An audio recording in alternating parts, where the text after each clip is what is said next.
ஆதியாகமம் நம்முடைய தொடர் தியானத்தின் பகுதிகளில் முக்கிய பகுதியாகும்.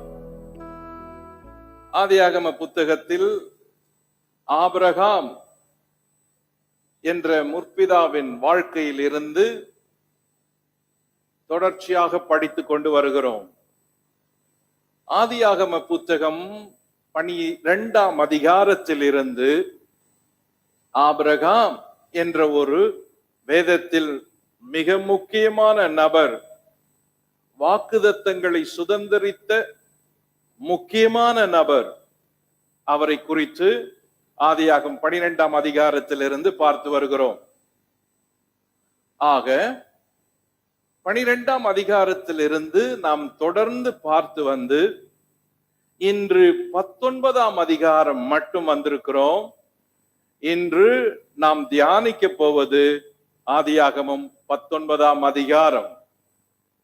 ஆதியாகமம் 19ஆம் அதிகாரம் துவங்கி படிப்பதற்கு முன்பு அதற்கு முந்தைய அதிகாரமான 18ஆம் அதிகாரம், இது படித்து அறிந்து அதன் தொடர்ச்சியை கவனிக்க வேண்டி இருக்கிறது. 18ஆம் அதிகாரத்தை படித்த பிறகு 19ஆம் அதிகாரத்தை படிக்கும் பொழுது அந்த 2 அதிகாரமும் கவனிக்க வேண்டிய அதிகாரங்களில் முக்கிய இடத்தை பிடிக்கிறது. ஆதியாகமம் 18ஆம் அதிகாரத்தை படிப்பதற்கு இன்பமும் கற்றுக்கொள்ளுகிற பாடங்களும் அதிகமாய் இருக்கின்றன. ஆனால் 19ஆம் அதிகாரம் இருக்கிறதே, அந்த 19ஆம் அதிகாரம் அவ்வளவு விரும்பப்படத்தக்க அதிகாரம் அல்ல. அதில் கற்றுக்கொள்ள வேண்டிய பாடங்கள் எதிர்மறையான பாடங்கள். அவர்கள் வாழ்க்கையிலிருந்து அப்படியே கற்றுக்கொள்வதற்கு பதில் அவர்கள் வாழ்க்கையில் இருந்து எதை நாம் செய்யக்கூடாது என்பதை கற்றுக்கொள்ள வேண்டிய பாடங்கள் 19ஆம் அதிகாரத்தில் இடம்பெற்றுள்ளன.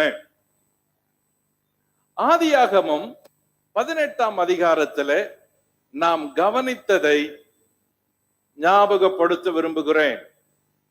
ஆதியாகமம் 18ஆம் அதிகாரத்தை 4 பகுதிகளாக பிரித்தோம்.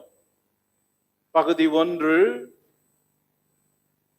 ஆபிரகாம் தேவனை தரிசித்ததும் ஆபிரகாம் தேவ தூதர்களுக்கும் விருந்து அளித்ததும் என்பதை குறித்து 18ஆம் அதிகாரம் 1 முதல் 8 வரை வாசித்தோம், கவனித்தோம். பகுதி 2, ஆபிரகாமிடம் தேவன் கேட்டதும் ஆபிரகாமுடைய குடும்பமான அந்த குடும்பத்திற்கு, சின்ன குடும்பத்திற்கு தேவன் வாக்கு பண்ணினதும். ஆதியாகமம் 18 9 முதல் 15 வரை. விருந்து முடிந்ததும் ஆபிரகாமை பார்த்து தேவன் கேட்டார், உன் மனைவி ஆகிய சாராள் எங்கே என்று. சாராள் எங்கே என்று கேட்டதும் அன்றி, சாராளுக்கு சொன்ன வாக்குதத்தங்கள், அவளுக்கு பெறப்போகிற பிள்ளை, உற்பவ கால திட்டம் என்ற ஒரு திட்டத்தை தேவன் அறிவித்து அவளுக்கு வாக்கு பண்ணினது, இவைகளை எல்லாம் அந்த 9ஆம் வசனத்திற்கும் 15ஆம் வசனத்திற்கும் இடைப்பட்ட வசனங்களிலே கண்டோம், காணலாம். பகுதி 3, விருந்து முடிந்தது, வாக்குதத்தம் முடிந்தது, வந்த முக்கிய நபர்களை வழி அனுப்புகிறார் ஆபிரகாம்.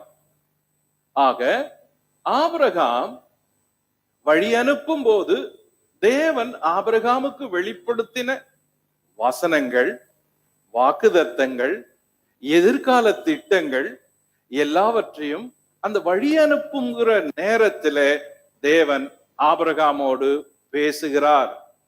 ஆதியாகமம் 18 16 முதல் 19 வரை. ஆக வழி அனுப்புகிற போது தேவன் ஆபிரகாமுக்கு சொன்னவைகளை கவனித்து பார்க்க வேண்டியது இருக்கிறது. ஆபிரகாம் அவன் வீட்டாருக்கு மட்டும் தகப்பன் அல்ல, ஆபிரகாம் முழு உலகத்துக்கும், உலகத்தில் உள்ள தேவ பிள்ளைகளுக்கும் தகப்பன் ஆவான் என்பதை தேவன் ஞாபகப்படுத்துகிறார் அல்லது அறிவிக்கிறார் என்று கூறலாம். அதை தேவன் அறிவிக்கிறார். பகுதி 4. ஆபிரகாம் தேவனை வழி அனுப்பும் போது தேவன் ஆபிரகாமிடம் சொல்லுகிறார், நாங்கள் சோதோமுக்கு போய் அந்த சோதோம் உடைய கூக்குரல் எங்கள் காதுக்கு வந்து எட்டினதை அது உண்மையா இருக்குமா, உண்மையா என்பதை நேராக பார்க்க போகிறோம் என்பதை தேவன் ஆபிரகாமுக்கு அறிவிக்கிறார். அப்படி சோதோமுக்கு போவதற்கு முன்பு ஆபிரகாம் தேவனிடம் மன்றாடுகிறார். நீதிமான்கள் காப்பாற்றப்பட, நீதிமான்கள் பாதுகாக்கப்பட தேவனிடம் ஆபிரகாம் மன்றாடுகிறார். ஆக ஆதியாகமம் 18ஆம் அதிகாரம் 20 முதல் 33 வரை அந்த மன்றாட்டின் பின்னணியை கவனித்தோம். ஆக 18ஆம் அதிகாரம் ஆபிரகாமையும் தேவனையும் தேவ தூதர்களையும் மையமாக கொண்ட அதிகாரம். ஆனால் 19ஆம் அதிகாரம் 18ஆம் அதிகாரத்திற்கு அப்படியே எதிர்மாறான அதிகாரமாய் இருக்கிறது. இப்பொழுது ஆதியாகமம் 19ஆம் அதிகாரத்தை கவனிப்போம். ஆதியாகமம் 19ஆம் அதிகாரம். இந்த அதிகாரம் லோத் என்பவனையும் சோதோம் கொமோரா என்ற பட்டணத்தையும் மையமாக கொண்ட அதிகாரம். ஆதியாகமம் 18ஆம் அதிகாரத்தினுடைய தொடர்ச்சி போல் இருக்கலாம். ஆனால் இரண்டும் எல்லா வகையிலும் வேறுபட்ட அதிகாரம். இந்த 19ஆம் அதிகாரம் லோத் என்பவனை பற்றிய முழுமையாய் கூறுகிறது. அவனை குறித்த குறிப்புகளை கவனிப்போம். லோத் பற்றிய குறிப்புகள். லோத்தின் குடும்பம். நம்பர் 1, லோத் தேராகுவின் பேரன். நம்பர் 2, லோத் ஆரானின் மகன். நம்பர் 3, லோத் நாகோர், ஆபிராம் போன்றோருக்கு மகன் முறை உறவினன். நம்பர் 4, லோத் மில்காள், இஸ்காள் போன்றவருக்கு சகோதரன். இந்த செய்தி ஆதியாகமம் 12:27 முதல் 29 வரை உள்ளது. நம்பர் 5, லோத் பிறந்த இடம் ஊர் என்ற பட்டணம். நம்பர் 6, லோத் திருமணமானவன், மனைவியும் 2 மகள்களும் இருந்தனர். ஆதியாகமம் 19:26-30. நம்பர் 7, லோத் குடியிருந்த பட்டணம் சோதோம். ஆதியாகமம் 13:12. நம்பர் 8, லோத் என்ற பெயரின் பொருள் திரை அல்லது மூடுதல், veil or covering. Number 9, Lot வாசம் பண்ணின இடம் சோதோமின் வாசல். ஆதியாகமம் 19:1. நம்பர் 10, லோத் தப்பிச் சென்ற இடம் சோவார். ஆதியாகமம் 19:23. நம்பர் 11, லோத்தின் மனைவி உப்புத்தூண் ஆனாள். ஆதியாகமம் 19:26. நம்பர் 12, லோத்தின் மகள்கள் லோத்தால் பிள்ளை பெற்றார்கள். ஆதியாகமம் 19:32 முதல் 36 வரை. நம்பர் 13, லோத் மோவாப் அம்மோன் இனத்தின் தகப்பன். ஆதியாகமம் 19:37-38. நம்பர் 14, புதிய ஏற்பாடு லோத்தை நீதிமான் என்றும் நாள்தோறும் சோதோம் மக்களின் அக்கிரமங்களை கண்டு கேட்டு தன் இருதயத்தில் வாதிக்கப்பட்டான் என்று கூறுகிறது. 2 பேதுரு 2ஆம் அதிகாரம் 7ஆம் வசனம் 8ஆம் வசனம். சோ இவனை நீதிமானாகிய லோத்து நாள்தோறும் அவர்களின் அக்கிரமங்களை கண்டு தன் இருதயத்தில் வாதிக்கப்பட்டான் என்று பேதுரு சோதோமை குறித்தும் லோத்தை குறித்தும் இணைத்து கூறுகிறார். ஓகே, சோதோம் இருக்கிற இடம் உப்புக்கடல் அருகே. ஆபிரகாம் இருந்த இடத்திற்கும் சோதோம் இருந்த இடத்திற்கும் சற்று பயண தூரம் அதிகம். குறிப்பு 2, சோதோமை பற்றிய குறிப்புகள். நம்பர் 1, சோதோம் கானானின் எல்லைக்குள் இருந்தது. ஆதியாகமம் 10:19. நம்பர் 2, சோதோம் யோர்தானுக்கு அருகேயும் உப்புக்கடலுக்கு பக்கத்திலும் இருந்தது.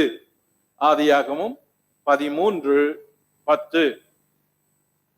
நம்பர் 3, சோதோம் சமபூமி முழுவதும் நீர்வளம் பொருந்தி இருந்தது, நீர்வளம் நிறைந்து இருந்தது. அதாவது பசுமையான இடங்கள், வளம் கொழித்து இருந்த இடங்களிலே சோதோமும் ஒன்று. நம்பர் 4, சோதோம் கர்த்தருடைய தோட்டத்தை போல் இருந்தது. ஆதியாகமம் 13:10. கர்த்தருடைய தோட்டம், ஏதேன் தோட்டம் எப்படி இருந்ததோ அவ்வளவு செழிப்பு நிறைந்ததாய் இருந்தது.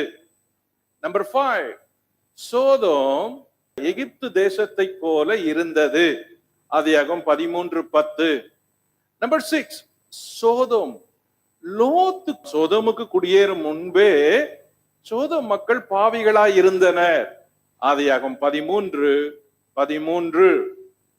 நம்பர் 7, சோதோம் குடிகள் பொல்லாதவர்கள், மகா பாவிகள், காம விகார செய்தவர்கள், அக்கிரமக்காரர்கள் என்று ஆதியாகமம் 13:13, 2 பேதுரு 2:7 ஆகிய வசனங்களிலிருந்து அவர்கள் வாழ்க்கையின் தரத்தை காண முடிகிறது.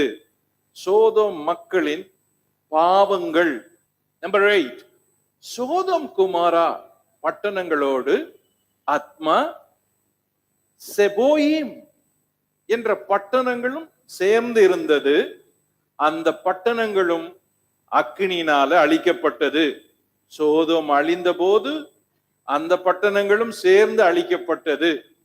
சோதோம், கொமோரா, அத்மா, செபோயிம் ஆகிய 4 பட்டணங்களும் இதில் உள்ளே அடங்கும். நம்பர் 9, தேவ தூதர்களால் அக்கினியாலும் கந்தகத்தாலும் உப்பாலும் எரிக்கப்பட்டது. ஆதியாகமம் 19:28, லூக்கா 17:29. நம்பர் 10, இந்த பட்டணங்களில் விதைப்பும் விளைவும் யாதொரு பூண்டின் முளைப்பும் இல்லாமல் போனது. உபாகமம் 29:23. ஆக சோதோம், குமோரா, அத்மா, செபோயிம் ஆகிய பட்டணங்கள் எல்லாம் அது அக்கினியும் கந்தகமும் வந்து அந்த பட்டணங்களின் மேல் விழுந்ததால் அந்த பட்டணங்களுக்குள் இருந்த நிலங்கள் எரிந்தன, பூமி தீந்தது. இதனால் விதைப்போ முளைப்போ எதுவும் இல்லாமல் அந்த பட்டணங்கள் சாம்பலானது. இதுதான் சோதோம் குமாரா பட்டணத்தை குறித்த முன்னணி குறிப்புகள். இப்பொழுது வேதத்திலே லோத் என்பவனை குறித்து கூறும் பகுதிகளை கவனிப்போம். 19ஆம் அதிகாரம் படிப்பதற்கு முன்பு முன்னுரையாக இவைகளை எல்லாம் சொல்லுகிறேன். வேதத்திலே லோத் என்பவனை பற்றி கூறும் பகுதிகள், வேத பகுதிகள். ஆதியாகமம் 11ஆம் அதிகாரம், 12ஆம் அதிகாரம், 13ஆம் அதிகாரம், 14ஆம் அதிகாரம் 19ஆம் அதிகாரம் இது பழைய ஏற்பாட்டில் லோத்தினுடைய புத்திரர்கள் அவர்களை குறித்து உபாகமம் 2:9, உபாகமம் 19ஆம் அதிகாரம், சங்கீதம் 83:8 ஆகிய வசன பகுதிகள் லோத்தின் புத்திரர்கள் அவர்களை குறித்து கூறுகிறது. இன்னும் பல இடங்களிலே லோத்துடைய சந்ததியான மோவாபியர், அம்மோனியர் என்பவர்களை குறித்து கூறுகிறது. அது இந்த அதிகாரத்தின் கடைசி பகுதியில வருகிறது. அதிகாரத்தை முடிக்கும் பொழுது அந்த மோவாபியரையும் அம்மோனியரையும் குறித்து விரிவாக பார்க்கலாம். ஆக லோத்தை குறித்து பழைய ஏற்பாட்டிலே கூறும் முக்கிய பகுதிகள். புதிய ஏற்பாட்டிலே லூக்கா 17:28, லூக்கா 17:29, லூக்கா 17:32 ஆக இந்த 17ஆம் அதிகாரத்தில் இந்த 3 வசனங்களும் முக்கிய செய்திகளாக இடம்பெற்றுள்ளன. இதே லோத்துவை குறித்து புதிய ஏற்பாட்டிலே 2 பேதுரு 2:8 பேதுரு கோடிட்டு எழுதியுள்ளார். ஆக ஆதியாகமம் 19ஆம் அதிகாரத்தை படிப்பதற்கு முன்பு ஒரு முன்னுரையாக இவைகளை எல்லாம் படிக்க வேண்டியது இருக்கிறது.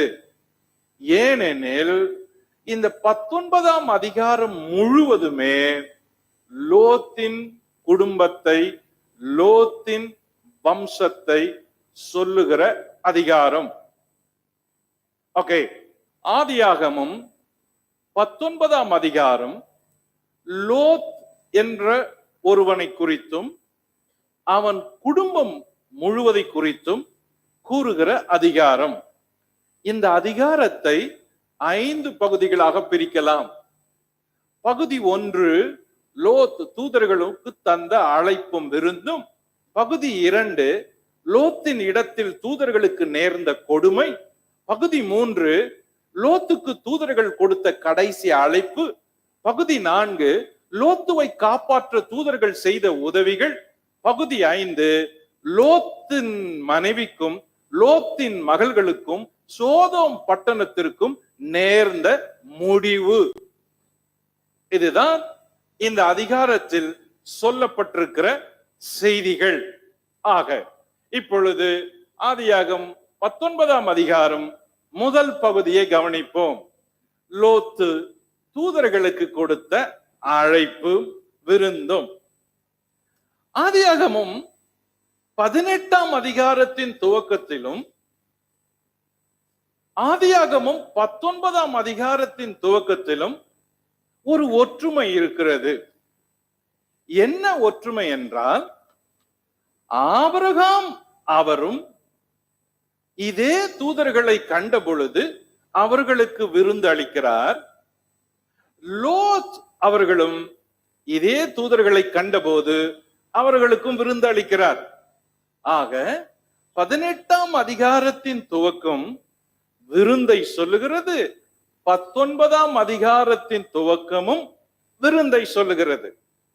18ஆம் அதிகாரத்தில் ஆபிரகாம் எப்படி விருந்து கொடுத்தான் என்பதை கூறுகிறது. 19ஆம் அதிகாரம் லோத் எப்படி விருந்து கொடுத்தான் என்று கூறுகிறது.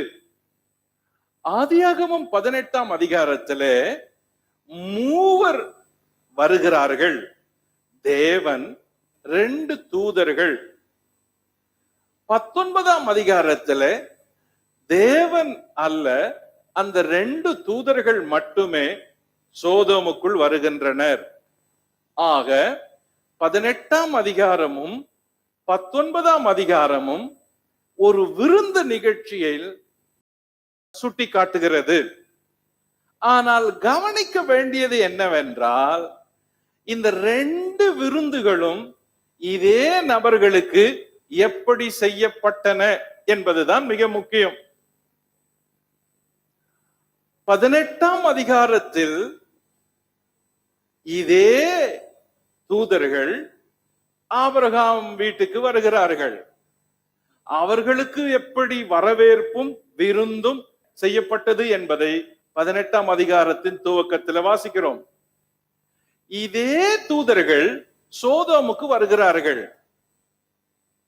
அவர்களுக்கு எப்படி லோத்தின் மூலம் விருந்து செய்யப்பட்டன என்பதை 19ஆம் அதிகாரம் குறிப்பிட்டுள்ளது. ஆக இந்த 2 விருந்துகளின் நிகழ்ச்சிகளை ஒப்பிடும் போது இந்த 2 பேருடைய வாழ்க்கையும் அவர்கள் குணங்களையும் பார்க்க முடிகிறது. இதுதான் இந்த சாப்டர்ல ஓபனிங் மெசேஜ். என்ன? 2 பேருமே விருந்து கொடுத்தாங்க. ஆபிரகாம் கொடுத்த விருந்துக்கும் லோத்து கொடுத்த விருந்துக்கும் ரொம்ப வித்தியாசம் இருக்குது. இந்த வித்தியாசங்கள் எதை சொல்லுதுன்னா, ஆபிரகாம் இருதயத்தையும் ஆபிரகாம் வாழ்க்கையும் ஆபிரகாம் குடும்பத்தையும் வெளிப்படுத்துது. அந்த விருந்து லோத்தின் இருதயத்தையும் லோத்து குடும்பத்தையும் லோத்து குடும்பத்தின் வாழ்க்கையும் வெளிப்படுத்துது.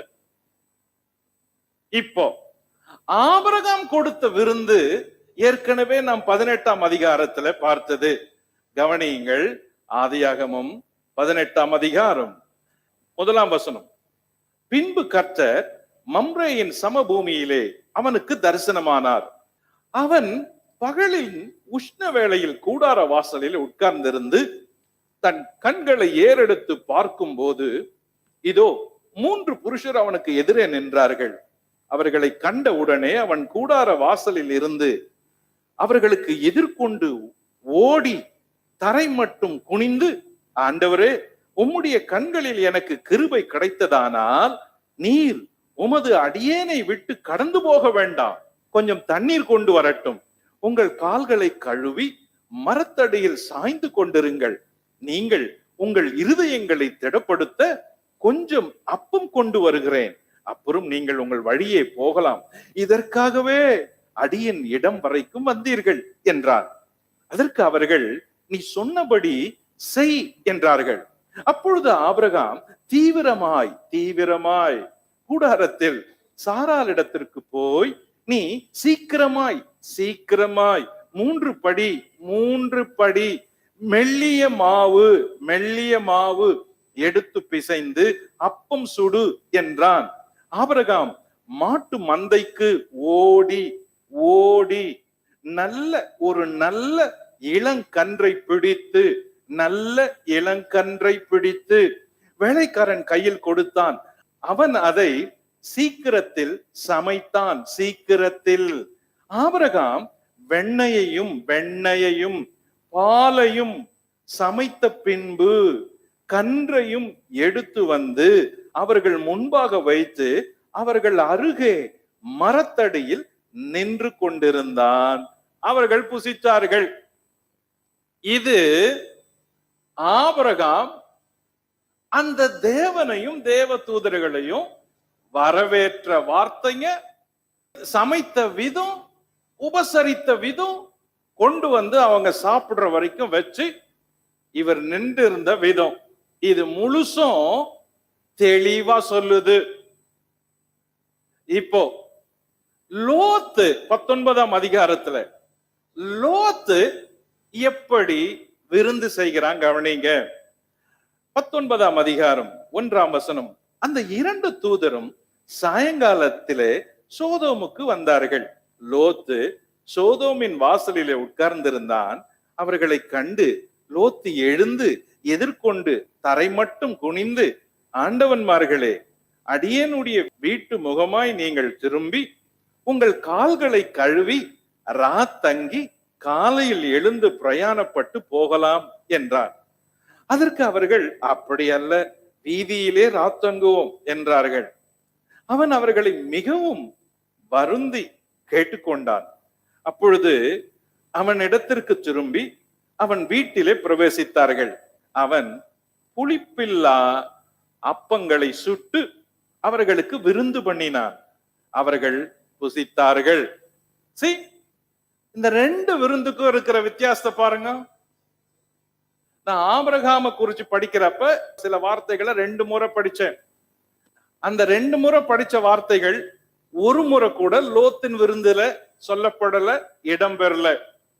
இப்போ இந்த விருந்தின் வரவேற்பும் இந்த விருந்தில் பரிமாற்றமும் இருக்கிற வித்தியாசம்தான் அவர்கள் தேவனை பணிந்த, தேவனை நம்பின, தேவன் மேல் அன்பு கூர்ந்த அளவில் வித்தியாசத்தை காட்டுது.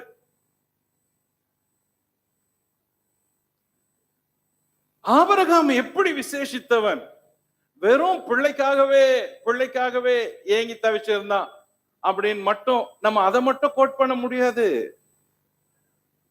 போன அதிகாரத்துல பார்த்தோம், ஆபிரகாமோடு தேவன் பேசினார் என்று. அந்த அதிகாரத்திலிருந்து ஆபிரகாம் தேவனுடைய சிநேகிதன் போல பாவிக்கப்படுகிறான். அந்த பேச்சு, சிரிப்பு, நகைப்பு, வாக்குதத்தம், ஒளிவில்லாத பகிர்வு, எதுவும் மறைக்காத இடைவெளி எல்லாமே அந்த 18ஆம் அதிகாரத்துல வெள்ள வெளியேறென்று தெரிகிற ஆபிரகாமுடைய உள்ளம், வார்த்தை, விசுவாசம், அன்பு, இவைகளெல்லாம் அங்க வெளிப்படுது. இப்போ லோத்த குறிச்சு அவனும் விருந்து கொடுக்கிறான். அவனுடைய வார்த்தை ஆபிரகாம் கூறின வார்த்தைகள் போல ஈரமா இல்ல. லோத்தும் விருந்துக்கு அழைக்கிறான், வீட்டுக்கு அழைக்கிறான். ஆனா அவனுடைய அழைப்பு அவங்க வீட்டுக்குள்ள போகிறதுக்கே அவங்க யோசிக்கிறாங்க. வேண்டாம் வேண்டாம், நாங்க வீதியிலே தங்குறோம்ன்றாங்க. அவன் வருந்தி கேட்கிறான், அதனால போறாங்க. ஆபிரகாம் வருந்தல, ஆனா அந்த அன்பின் வெளிப்பாடு, அந்த விருத்த சேதனம் பண்ணின அந்த வழியிலும் கூட எழுந்து ஓடக்கூடிய அளவுக்கு அந்த அன்பின் வெளிப்பாடு இருந்துச்சு. அவன் ஓடி அவன் செய்த சமையலுக்கு உதவி செஞ்ச வேகம், எல்லாரையும் அவசரப்படுத்துறது, பதட்டம், அந்த அவசரம் இருக்குது, அதுதான் அவங்கள தங்க வச்சது, விருந்தினரை தங்க வச்சது. யோசித்து பாருங்க, நம்ம எல்லாம் விருந்துக்கு போறவங்க. நம்ம அநேகர் விருந்துக்கு போய் ஒரு சில இடங்களில சந்தோஷமா திரும்பினது இல்லை. சில இடங்கள்ல மட்டும்தான் சந்தோஷமா திரும்பி இருக்கிறோம். சோ நமக்கு அழைப்பு, நம்ம வரவேற்ற விதம், நமக்கு கொடுத்த இடம், நம்மோட பேசின பேச்சு, புன்முறுவல், அழைப்பில் இருந்த அழுத்தம், உபசரிப்பில் இருந்த விசாலம், அந்த உபசரிப்புக்குள் இருந்த ஈரம், உறவு, இதெல்லாம் நமக்கு எடை போட முடியும். எடை போட முடியும். எத்தனையோ பேர் வீடுகளுக்குள்ள போய் ஒருவேளை சாப்பாடு கூட சாப்பிட முடியாத அளவுக்கு இடங்கள் உண்டு. சிலர் சொல்ல கேள்விப்பட்டிருக்கிறல்ல, அவங்க வீட்டுக்கு போன பச்சை தண்ணி கூட நான் குடிக்கல. ஏன்? அந்த நபர் நம்ம அழைக்கிற விதம், வரவேற்கிற விதம், உபசரிக்கிற விதம், பேச்சு, முகம், முக நாடி, இவைகளெல்லாம் சேர்ந்துதான் உறவுகள் இருக்குது. அது இருதயத்தின் வெளிப்பாடு. அந்த இருதயத்தின் வெளிப்பாடு வார்த்தையில, வார்த்தையின் வெளிப்பாடு செயலில, அந்த செயலின் வெளிப்பாடுகள் பல வண்ணங்கள்ல இருக்குது. இப்போ இங்க வந்து இருக்கிறவங்க தேவர்கள், தேவ தூதர்கள் அப்படின்னு தெரிஞ்சிருச்சு. வித்தியாசத்துல தெரியுது, உடையில தெரியுது, முகத்துல தெரியுது. ஏன்னா நமக்கு தெரியுமே, நம்ம ஆளுங்க யாருன்னு நமக்கு தெரியும். அப்படி இருக்கிறப்ப ஆபிரகாமுக்கும் சரி, லோத்துக்கும் சரி, அந்த ஊர்லயே இல்லாத ஒரு பிரசித்தி பெற்ற ஒரு உருவம், அந்த மனிதர்கள் போல இருக்கிற தேவர்கள், தூதர்கள் வந்திருக்கிறாங்க அப்படின்னு தெரிஞ்சதுமே நம்மால அதை ஐடென்டிஃபை பண்ண முடியும். இங்கேயும் அதான் நடந்தது. கவனிங்க, குறிப்பு 1, தூதர்களுக்கு செய்த விருந்தில் வேறுபாட்டை கவனிக்கலாம்.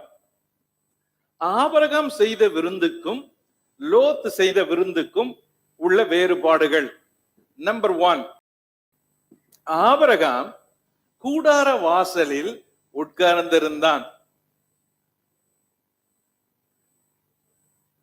லோத் சோதோமின் வாசலில் உட்கார்ந்திருந்தான். கவனிங்க, ஆபிரகாம் கூடார வாசலில் உட்கார்ந்திருந்தான். 18:1. லோத் சோதோமின் வாசலில் உட்கார்ந்திருந்தான். 19:1. என்ன வித்தியாசம்?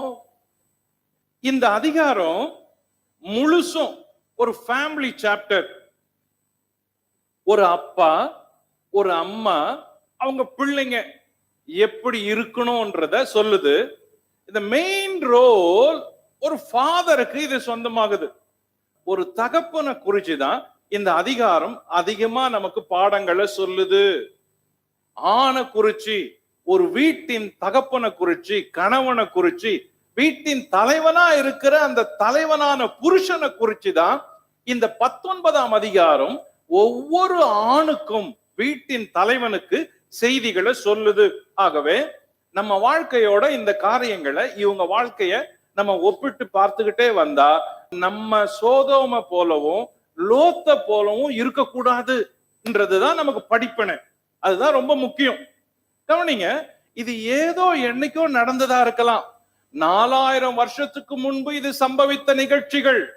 ஆனா இன்னைக்கும் இவைகள் அப்படியே பிரதிபலிக்கின்றன. ஏன்னு கேட்டா, இயேசு கூட சொன்னாரு, ஆண்டவர் இயேசு சொன்னாரு, கடைசி நாட்கள்ல லோத்தின் நாட்களை போல இருக்கும் அப்படின்னு. ஆக இன்றைய சமுதாயத்துக்கு ஏற்ற செய்திய இந்த ஆதியாகமம் 19ஆம் அதிகாரம் நமக்கு சொல்லி கொடுக்குது. கவனிங்க, இந்த கூடார வாசல்ல உட்கார்ந்து இருந்தது அப்படின்றது எதை காட்டுதுன்னா, அந்த தலைவன், அந்த தகப்பன் ஆபிரகாம் எப்பவுமே ஒரு ஃபேமிலி ஓரியன்டட் மேன் அப்படின்னு காட்டுது. Family oriented man. வீட்டுல யாரு இருக்கிறாங்க? வயசான மனைவி. வீட்டுல யாரு இருக்கிறாங்க? வேலைக்கார எல்லாம் இருக்கிறாங்க. வீட்டுல என்ன இல்ல? எல்லா வசதிகளும் இருக்குது. ஆனா இவர் நினைச்சிருந்தா இவர் வாக்கிங் போயிருக்கலாம், வெளியே போயிருக்கலாம், வெளியே அவர் வாழ்க்கையை உல்லாசமா கொண்டாடி இருக்கலாம். ஆனால் ஆபிரகாம் உஷ்ண வேளையில் கூட கூடாரத்தில் வாசலில் இருந்தார். ஹோம் மேக்கர் அப்படின்னு பெண்களை சொல்லுவோம். கவனிங்க, அந்த முதல்ல அது ஒரு புருஷனிடத்திலிருந்து தொடங்குது. ஒரு வீட்டின் காவலன் அந்த ஆண், அந்த புருஷன், அந்த தகப்பன். நான் இத தகப்பன் அப்படின்ற டைட்டிலே கொண்டு போறேன். ஏன்னா தகப்பனா இருக்கிற ஒவ்வொருவருமே புருஷனா இருப்பாங்க. தகப்பனுக்கு இருக்கிற பொறுப்புகளையும் இது சுட்டி காட்டுது. ஆண்கள் கற்றுக்கொள்ள வேண்டிய பாடங்கள் இந்த அதிகாரத்துல அதிகமா இருக்குது. கவனிச்சுட்டே வாங்க. கூடார வாசல்ல உட்கார பழக்கம் இருந்துச்சு ஆபிரகாமுக்கு. ஏன்? அது என்ன கூடாரம்? அவங்க வீடு, அவங்க வீட்டு வாசல், அவங்க வீட்டு மரத்தடி, அவங்க வீட்டு பண்ணை, அவங்க வீட்டு மந்த, அவங்க ஓடுற தூரத்துல மனைவி, கூப்பிடுற தூரத்துல மனைவி, ஓடுற தூரத்துல மந்த, சமைக்கக்கூடிய தூரத்துல வேலைக்காரன், எல்லாரும் வந்தாங்க. சோ இந்த தகப்பனுக்கு, இந்த ஆணுக்கு, இந்த ஆபிரகாம் எல்லா வேலைகளையும் வீட்டுக்குள்ள வெளியே எல்லாவற்றையும் கவனிக்க கூடிய ஒரு நபரா இருந்தார். அப்போ ஒரு ஆண் என்பவன் தன்னுடைய குடும்பத்தின் முழு பொறுப்பையும் தன் கவனத்துக்குள், கட்டுப்பாட்டுக்குள், நிலைக்குள் வைத்திருக்க வேண்டியது இருக்கிறது. ஆபிரகாம் அத சொல்லி செஞ்சு நமக்கு காட்டுறாரு. ஓகே, லோத்து சோதோமின் வாசல். சோதோமின் வாசல் என்றது ஒரு வியாபார ஸ்தலம் போல. அந்த ஊருக்குள்ள வருகிறவங்க அந்த வாசலை கடந்துதான் வரணும். என்ன வந்தாலும் வாசலை தாண்டி வரணும். அது போக்குவரத்தான ஒரு இடம். பட்டணத்துக்கு உள்ள வரும் பொழுது, வெளியே போகும் பொழுது யார் வராங்க, என்ன கொண்டுட்டு வராங்க, என்ன எடுத்துட்டு போறாங்க. ஆக இது ஒரு வியாபார வாசலுக்கு அருகே உட்கார்ந்து இருக்கிறது. இன்னொரு காரணம் உண்டு. அந்த சோதோமின் வாசல் அப்படின்னு என்ன சொல்லுதுன்னா, அது ஒரு வழக்க விசாரிக்கிற இடம். எல்லா மக்கள் அங்க இருக்கிறவங்க கிட்ட வழக்க சொல்லணும், நியாயத்தை கேட்கணும், அப்படிப்பட்ட ஒரு இடம். ஆக சோதோமின் வாசல்ல லோத்துக்கு எப்பவுமே வேலை இருந்துச்சு. என்ன சொல்லுது அந்த வார்த்தை? எப்பவுமே வெளியே தான் அவர் வேலை, வீட்டுக்குள்ள கவனம் இல்லை. வீட்டுல என்ன பண்ணாங்க, வீட்டை எப்படி நடத்தினாரு, எதுவுமே இல்லை. அவருடைய நேரம் எல்லாம் வெளியே இருக்கிறவங்களுக்கு செலவு பண்ணப்பட்டுச்சு, போக்குவரத்து ஆன இடங்களுக்கு செலவு பண்ணப்பட்டுச்சு, மற்ற காரியங்களை பார்க்கறதுலே செலவு பண்ணப்பட்டுச்சு. குடும்பத்துக்கு வெளியே ரொம்ப தூரமா இருக்கிறாரு லோத்து.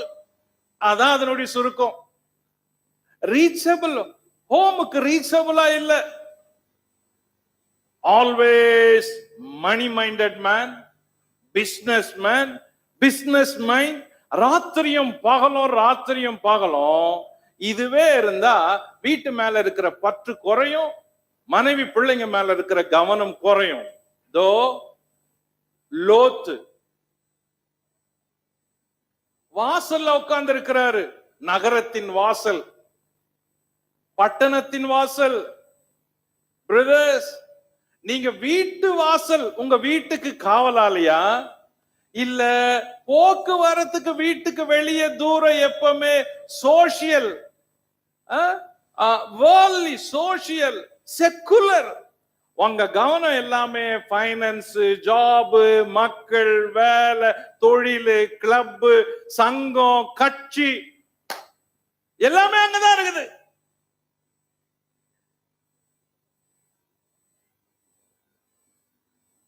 தேவன் ஆண்களை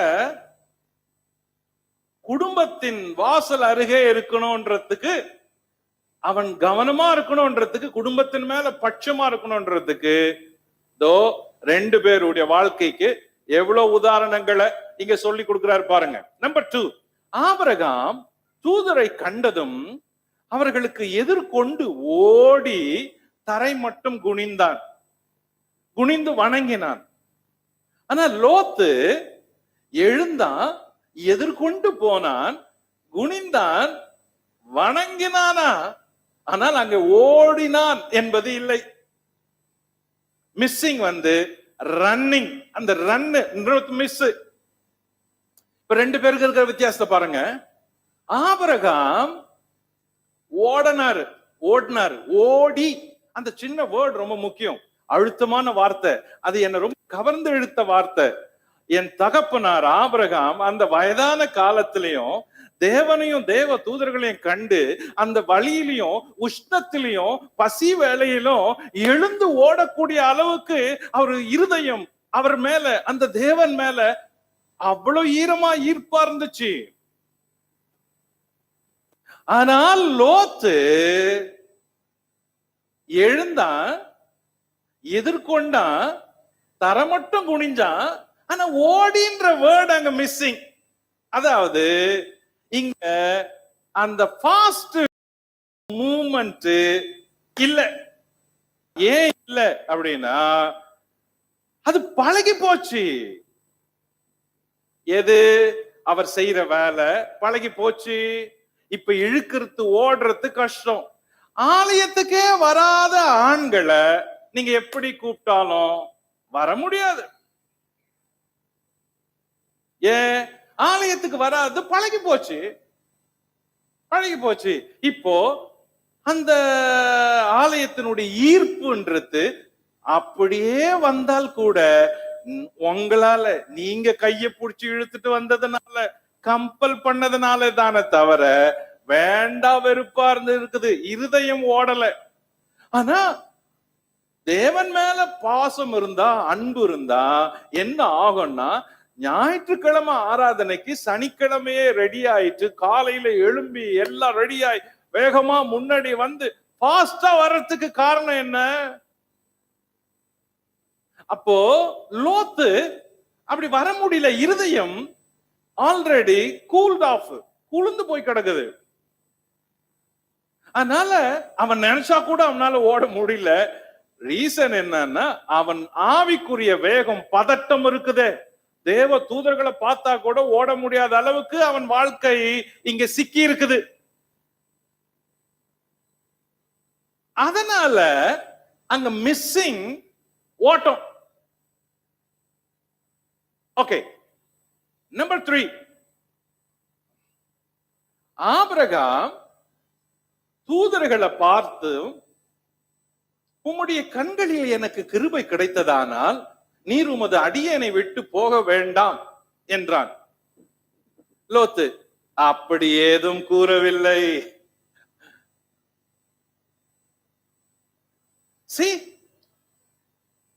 அப்படி ஏதும் லோத்து கூறல. அப்போ அந்த ஈர்ப்பு, தேவனை பிடிச்சுக்கிற ஈர்ப்பை பாருங்க. ஆபிரகாம் போயிட்டு சொல்றாரு, ஐயோ இவங்க கண்கள்ல எனக்கு கிருபை கிடைச்சிட்டா, நீங்க தயவு செஞ்சு என்னை விட்டு போக கூடாது, என்னை விட்டு போக கூடாது.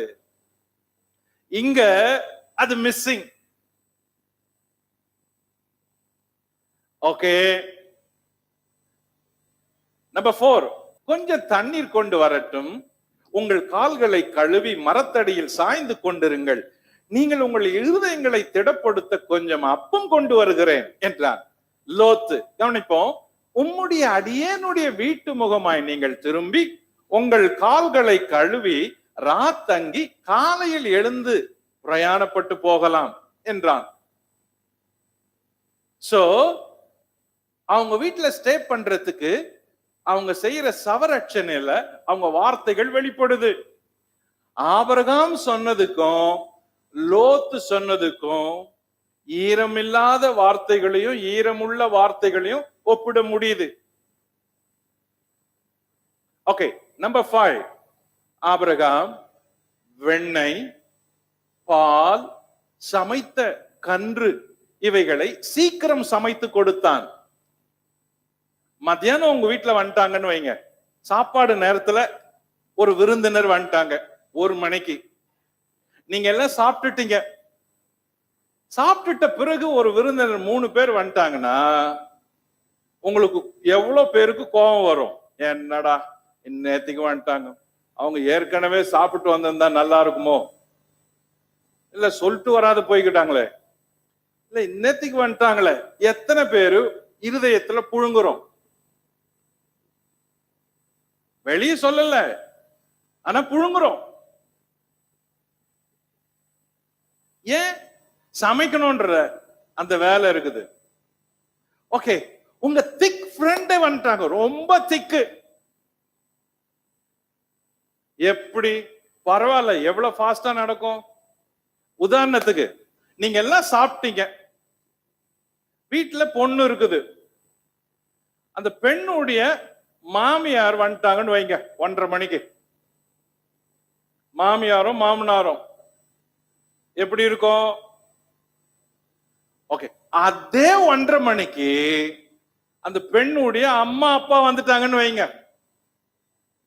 எப்படி இருக்கும்? வேலை ஃபாஸ்டா இருக்கும். இதுதான் வித்தியாசம்.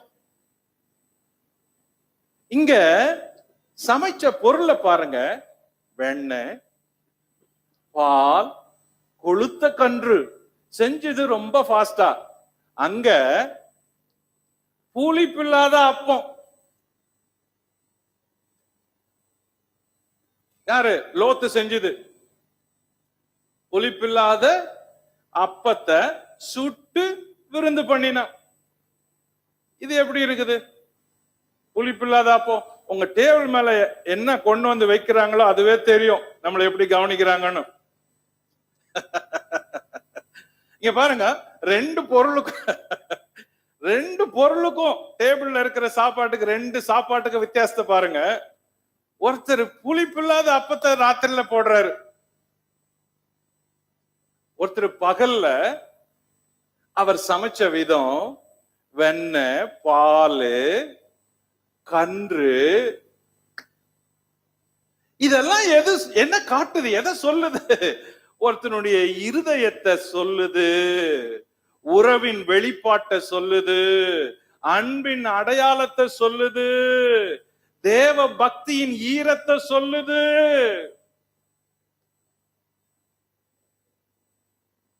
ஓகே, ஆபிரகாம் விருந்துக்கு பின் வாக்குதத்தம், விண்ணப்பம் ரெண்டு இருந்துச்சு. இப்போ ஆபிரகாம் வீட்டுல விருந்து முடிஞ்சிருச்சு, கிளம்ப போறாங்க. அப்ப கிளம்ப போறதுக்கு முன்னாடி வாக்குதத்தம், அடையாளம், நல்ல வார்த்தை இவைகள்லாம் சொல்லிட்டு போறாரு. சமாதானமா இருந்துச்சு அந்த விருந்து, சந்தோஷமா இருந்துச்சு. அந்த விருந்தின் முடிவு இருக்குது பாருங்க. உண்மையிலே தேவன் ஆபிரகாம ஃப்ரெண்டா நினைச்சு பேசுறாரு. நான் போய் உனக்கு மறைச்சிட்டு போவேனா, நான் உன்கிட்ட பேசிட்டு போவேன், வந்தேன், நான் செய்ய போறத உனக்கு மறைப்பேனா அப்படின்னு சொல்றாரு தேவன். சோ ஆபிரகாம் செய்த விருந்தின் முடிவுல உறவு, சமாதானம், சந்தோஷம், அப்புறம் வாக்குதத்தம், ஜபம், பேச்சு எல்லாம் இருந்துச்சு. தேவன் பேசிட்டு போறாரு, ஆபிரகாமும் பேசிட்டு போறாரு. எவ்வளவு சமாதானமா இருந்துச்சு பாருங்க. அந்த சாப்டர்ல முடிவு.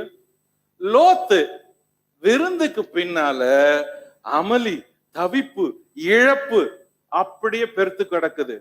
வாழ்க்கை சுக்குநூறா உடைஞ்சு போற மாதிரி நிகழ்ச்சிகள் நடக்குது. ஆக ஒரு விருந்து தான். அந்த விருந்தில் இருக்கிற வித்தியாசங்கள் பாருங்க. ஆபிரகாமும் அதே நபருக்கு விருந்து செஞ்சாரு, லோத்தும் அதே நபர்களுக்கு விருந்து செஞ்சாரு. ஒரு விருந்து பகல்ல நடந்துச்சு மத்தியானம், இன்னொரு விருந்து மாலையில நடந்துச்சு. அதாவது ஒரு விருந்து லஞ்சு, இன்னொரு விருந்து டின்னர். ரெண்டு பேரும் தேவனை அறிஞ்சவங்க, ரெண்டு பேரும் தேவனை எந்த அளவுக்கு நேசிச்சாங்க அப்படின்றது இந்த விருந்து சொல்ற பாடம். ஓகே, ஆதியாகமம் 19ஆம் அதிகாரம் 2ஆம் பகுதி 4ஆம் வசனம் முதல் 9ஆம் வசனம் வரை 2ஆம் பகுதி கவனிங்க. லோத்தின் இடத்தில் தூதர்களுக்கு நிகழ்ந்த கொடுமை. விருந்து முடியுது, என்ன நடந்துச்சு பாருங்க. 4ஆம் வசனத்திலிருந்து படிப்போம். அவர்கள் படுக்கும் முன்னே சோதோம் பட்டணத்து மனிதராகிய வாலிபர் முதல் கிழவர் மட்டுமுள்ள ஜனங்கள் அனைவரும் நானா திசைகளிலும் இருந்து வந்து வீட்டை சூழ்ந்து கொண்டு லோத்தை கூப்பிட்டு, இந்த ராத்திரி உன்னிடத்தில் வந்த மனுஷர் எங்கே? நாங்கள் அவர்களை அறியும்படிக்கு அவர்களை எங்களிடத்தில் வெளியே கொண்டு வா என்றார்கள். அப்பொழுது லோத்து வாசலுக்கு வெளியே வந்து தனக்கு பின்னாலே கதவை பூட்டி அவர்களிடத்தில் போய், சகோதரரே, இந்த அக்கிரமம் செய்ய வேண்டாம். இதோ புருஷரை அறியாத 2 குமார்த்திகள் எனக்கு உண்டு. அவர்களை உங்களிடத்திற்கு வெளியே கொண்டு வருகிறேன். அவர்களுக்கு உங்கள் இஷ்டப்படி செய்யுங்கள். இந்த புருஷர் என் கூரையின் நிழலிலே வந்தபடியால் இவர்களுக்கு மாத்திரம் ஒன்றும் செய்ய வேண்டாம் என்றான். அதற்கு அவர்கள், அப்பாலே போ, பரதேசியாய் வந்த இவனா நியாயம் பேசுகிறது. இப்பொழுது அவர்களுக்கு செய்வதை பார்க்கிலும் உனக்கு அதிக பொல்லாப்பு செய்வோம் என்று சொல்லி லோத்து என்பவனை மிகவும் நெருக்கி கதவை உடைக்க திட்டினார்கள். பகுதி 2ல நம்பர் 1 சோதோம் மக்களின் செயலில் இருந்த பாவம். அவங்க என்ன பாவம் பண்ணாங்க, எப்படிப்பட்ட மக்கள் அப்படின்றத அந்த வசனத்துல இருப்பது, 5ஆம் வசனத்தில் இருப்பதை பார்ப்போம். அவர்கள் படுக்கும் முன்னே சோதோம் பட்டணத்து மனிதராகிய வாலிபர் முதல் கிழவர் மட்டும் உள்ள ஜனங்கள் அனைவரும் நானா திசையிலும் இருந்து வந்து வீட்டை சூழ்ந்து கொண்டு லோத்தை கூப்பிட்டு, இந்த ராத்திரி உன்னிடத்தில் வந்த மனுஷர் எங்கே? நாங்கள் அவர்களை அறியும்படிக்கு அவர்களை எங்களிடத்தில் வெளியே கொண்டு வா என்றார்கள். கவனிங்க, இங்க என்ன நடக்குதுன்னா, இங்க மகா பெரிய ஒரு அக்கிரமம் இந்த பட்டணத்துல நடக்குது. இந்த அக்கிரமம் இருக்குது, இது பெரிய அக்கிரமம். இந்த ஆண்களையே, வீட்டுக்கு வந்த ஆண்களையே ஊர்ல இருக்கிற ஆண்கள் கூப்பிடுறாங்கன்னா அந்த ஊர் எவ்வளவு மோசமான ஊரா இருந்திருக்கும். உலகத்துல ஓரின சேர்க்க அப்படின்றது காமன் ஆயிடுச்சு. வேதத்துல தேவன் ஏற்கனவே அதை சொல்லி இருக்கிறாரு, அப்படி செய்யக்கூடாதுன்னு. லேவியராகமம் 18ஆம் அதிகாரம் 22ல வாஸ்தா, நியாயப்பிரமாணத்துல தேவன் அப்படிப்பட்ட தவறுகளை செய்யக்கூடாது அப்படின்னு சொல்லி இருக்கிறாரு. அது அருவருப்பு அப்படின்றாரு. அந்த பாவம் அருவருப்பு. உபாகம் 22:17 இஸ்ரவேலுக்குள்ள ஒரு பெண்ணோ ஒரு ஆணோ அப்படிப்பட்ட ஓரின சேர்க்கையில பாவத்தை செய்யக்கூடாது அப்படின்னு தேவன் சொல்லி இருக்கிறாரு, பிரமாணம். ஆனா இந்த உலகத்துல அந்த பாவம் பெருகி தலைவிரிச்சு ஆடந்தனால புதிய ஏற்பாட்டு காலம் வரைக்கும் கூட அந்த பாவம் பெருக்கெடுத்துச்சு. அந்த பாவத்தை அதிகமா கண்டிச்சு பேசின பலர் இருந்தாங்க. அதே பாவத்தை செய்த பலர் உலகத்துல பிரபலமானவங்களா கூட இருந்தாங்க. அப்போ இந்த பாவம் தவறு. ரோமருக்கு எழுதின நிருபம் 1ஆம் அதிகாரம் 21 முதல் 27 வரைக்கும் இந்த பாவத்தை செய்யறவங்கள தேவன் ஆல்ரெடி நரகத்துக்குன்னு தீர்மானிச்சிட்டாரு அப்படின்னு அந்த நிருபத்துல பவுல் எழுதுறாரு. இந்த உலகத்துல இந்த பாவத்தை குற்றம் இல்லை அப்படின்னு நீதிபதிகள் வெளிப்படையா பேசுறாங்க. பல நாடுகள்ல இந்த பாவம் குற்றம் இல்லைன்னு சட்டம் இருக்குது. அப்போ இந்த பாவம் எவ்வளவு குற்றம், அக்கிரமம், அருவருக்கத்தக்க செயல் என்பதை தேவன் வெறுக்கிறார். ஆக இந்த பாவத்தை ஜனங்கள் செய்தா தேவன் எப்படி வெறுப்பாரு? இந்த பாவத்தை தான் சோதோம் மக்கள் செஞ்சாங்க. எவ்வளவு ஒரு தைரியம் இருந்தா, எவ்வளவு ஒரு துணிகரம் இருந்தா, எல்லாரும் வாலிபர் முதல் கிழவர் வரைக்கும் எவ்வளவு சோசியல் ஆக்டிவிட்டிஸா அவங்க ராத்திரில கூடி ஒரு வீட்டுக்கு வந்தவங்களை போய் வெளியே வான்னு கூப்பிட்டு கேட்பாங்கன்னா அது எவ்வளவு ஒரு கொடூரமும் சகஜமான பாவமா இருக்கும். எவ்வளவு ஒரு சகஜமான பாவம், எவ்வளவு ஒரு கொடூரமான பாவம். சோதோம்ல என்ன நடந்துச்சா, என்ன பண்ணுவாங்களா, அந்த சோதோம் பசுமையான ஊரு, செழிப்பான ஊரு, பணத்துக்கு குறைவில்லை, பணக்காரங்கள்லாம் இருந்த ஊரு, நிலக்கிழார்கள் இருந்த ஊரு, செல்வங்கள் ஜமீன்கள் எல்லாம் இருந்த ஊரு. ஆக அந்த ஊருக்கு போனோன்னு எல்லாருக்கும் விருப்பம். ஏன்? அது சமவெளி பசுமை, எகிப்து போல செழிமை, ஏதேன் தோட்டத்து போல கொளுத்திருந்த ஊரு. ஆக அந்த ஊர் மேல பாவம் செய்யறவங்களுக்கு ஒரு ஈர்ப்பு இருந்துச்சு. அமெரிக்காவில் 50 மாகாணங்கள் இருக்குது. இந்த 50 மாகாணங்கள்ல கலிபோர்னியாவில் இருக்கிற சான் பிரான்சிஸ்கோ அப்படின்ற ஒரு சிட்டி இருக்குது. சான் பிரான்சிஸ்கோ அந்த ஊரை மட்டும் ஹோமோசெக்சுவலுக்கு ஒதுக்கிட்டாங்க லீகலா. ஓரின சேர்க்கையாளர்களுக்கு அந்த ஊர் எல்லா வசதியும் செஞ்சு கொடுக்குது. வெளியே இருக்கிற மாகாணங்கள்ல அப்படிப்பட்டவங்க மேரேஜ் பண்ணிக்க கூடாது அப்படின்னு சில இடத்துல சட்டம் இருக்குது. ஆனா அந்த ஊருக்கு போனா சட்டம் அவங்களுக்கு உதவுது. 2 பேர் ஓரின சேர்க்கையாளர்கள் போய் அந்த ஊர்ல திருமணம் பண்ணிக்கலாம். ஐயோ, இது எவ்வளவு ஒரு அருவருப்பு! இத ஒரு சில இடத்துல ஒரு பாஸ்டர் கூட செஞ்சு வச்சிருந்தாரு. சபையில 2 ஆண்களுக்கு திருமணத்தை முடிச்சிருந்த ஒரு சபை இருக்குது. இவ்வளவு ஒரு கொழுத்து இருந்தா, துணிகரம் இருந்தா அத சபை செஞ்சிருக்கும். அப்ப செஞ்சாங்க. காம்ப்ரமைஸே இல்ல, காம்ப்ரமைஸே இல்ல. ஓகே, என்ன செஞ்சாங்களா சோதோம்ல? எப்படி இருக்குமா? அவங்க என்ன பண்ணுவாங்க, இப்படிப்பட்ட ஒரு ஊர்ல, செழிப்பான ஊர்ல மாதத்துக்கு ஒரு முறை எல்லாரும் வெளியே ஒரு பொதுவான இடத்துக்கு போவாங்களாம். பொதுவான இடத்துக்கு போயிட்டு அந்த ஊர்ல, அந்த பட்டணத்துல திருமணமானவங்க, திருமணம் ஆகாதவங்க, ஆண்கள், பெண்கள் எல்லாரும் ஒன்னா சேருவாங்களாம். அதுல திருமணம் ஆனவங்க எல்லாருமே, எல்லா ஆண்களும் பெண்களும் எல்லாரும் கலந்து ராத்திரியும் பகலும் குடிச்சிட்டு நடனமாடி ஒருவர் துணையை இன்னொருவர் பரிமாறிப்பாங்களாம். இந்த பாவம் அந்த ஊர்ல சர்வ சாதாரணமா கொண்டாட்டம் போல நடந்துச்சான். இந்த கூக்குரல் தேவ சமூகத்துல போகுது. தேவன் முதல்ல உலகத்துல இப்படிப்பட்ட காம விகாரத்துக்குரிய பாவங்களை கண்டு கோபப்பட்டு முழு பூமியும் ஜலத்துல அழிச்சாரு. இப்ப இந்த ஊர்ல இந்த பட்டணங்கள் அதிகமா இந்த பாவத்தை செய்துன்னு பார்த்து ஆண்டவர் தேவதூதர்களை அனுப்புறாரு. சோதோம் ஒரு எச்சரிக்கை. சோதோம் ஒரு எச்சரிக்கை. இனி வருகிற நாட்கள்ல கவனமா இருங்க.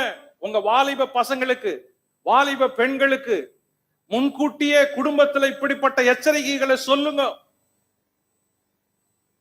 இது தேவனுக்கு முன்னால அருவருப்பு. சமுதாயத்துல இது சகஜமா இருக்கலாம், ஆனால் இது அருவருப்பு, தேவ கோபத்துக்கு ஆளாகும். ஆகையினால சோதோமின் பாவம் இருக்குது இங்க தெளிவா சொல்லுது அவர்கள் என்ன செஞ்சாங்கன்னு. இப்போ அவங்கள வெளியே கொண்டு வா அப்படின்னு இவங்க சொல்லி இருக்கிறாங்க. அது இல்லாத நம்பர் 2, சோதோம் மக்களின் சொல்லுல இருந்த பாவத்தை கவனிங்க. அப்போ லோத்து போய் சொல்றாரு, ஐயோ ஐயோ ஐயோ எங்க வீட்டுக்கு வந்திருக்கிறாங்க, நீங்க வந்து அவங்களை எதுவும் செஞ்சிடாதீங்க அப்படின்னு. அப்ப அவங்க என்ன சொல்றானுங்க அந்த ஆளுங்க, அப்பால போ, பரதேசியா வந்த நீயா எங்களுக்கு நியாயம் பேசுறது அப்படின்றாங்க. 19:9 அவங்க சொல்லுல இருந்த பாவத்தை பாருங்க. நியாயத்தை அவமதிக்கிறாங்க, வார்த்தையை அவமதிக்கிறாங்க. அப்போ செயல்லும் பாவம், சொல்லியும் பாவம். நீதி இல்ல, நியாயம் இல்ல, பண்பாடு இல்ல, மரியாதை இல்ல, பேசுற உண்மைகள் ஏற்றுக்கொள்ளப்படல. அப்போ அவங்க சொல்லல கூட அக்கிரமக்காரங்களா இருந்தாங்க. இப்படி அந்த ஊர்ல இவர் குடியிருக்கிறாரு. லோத்து செஞ்ச பாவங்கள் பின்னாலதான் பெருசா சொல்லப்படுது. லோத்து செஞ்ச பாவங்கள் படிப்படியா படிப்படியா படிப்படியா வளர்ந்த கவனிங்க. இவ்வளவு கொடுமை நிறைஞ்ச ஊர்ல ஏன் அந்த ஆள் குடியிருக்கணும்?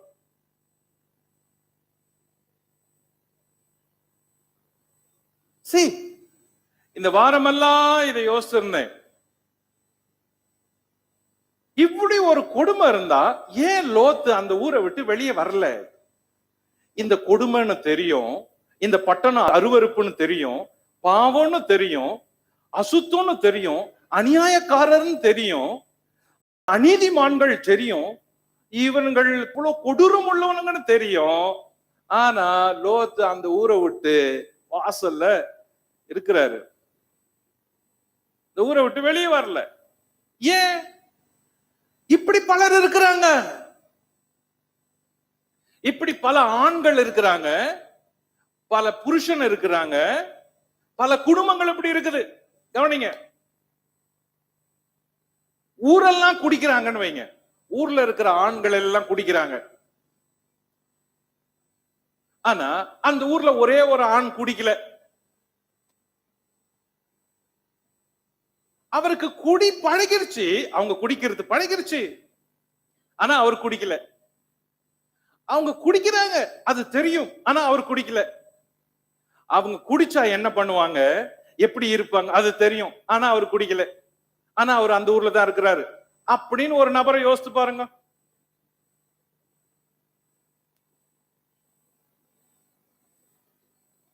இங்க அவர் அப்படிதான் இருக்கிறாரு. அந்த ஊர்ல நடக்கிற அக்கிரமம் தெரிஞ்சிருச்சு, ஆனாலும் அந்த ஊரை விட்டு போக முடியல. அப்பாவும் தெரிஞ்சிருச்சு, அந்த ஊரை விட்டு போக முடியல. அதெல்லாம் பழகி போச்சு, ஆனாலும் அந்த ஊரை விட்டு போக முடியல. இதத்தான் பேதுரு கோடிடுறாரு. பேதுரு சொல்றப்ப, ஆக சோதோம்ல அந்த மக்கள் செஞ்ச அக்கிரமங்கள்ல பார்த்து கண்டு கேட்டு நீதிமானாகிய லோத்து தன் இருதயத்துல தினந்தோறும் வாதிக்கப்பட்டான். பேதுரு கரெக்டா பாயிண்ட் பிடிச்சாரு. மேன், இவ்வளவு தப்பு இருக்கிற ஊர்ல நீ ஏன்டா போய் இருந்த? ஏன் ஷிட் பண்ணல? அக்கிரமம் நடக்கிற ஊர்ல நீ ஏன் இவ்வளவு நாள் குடியிருந்த?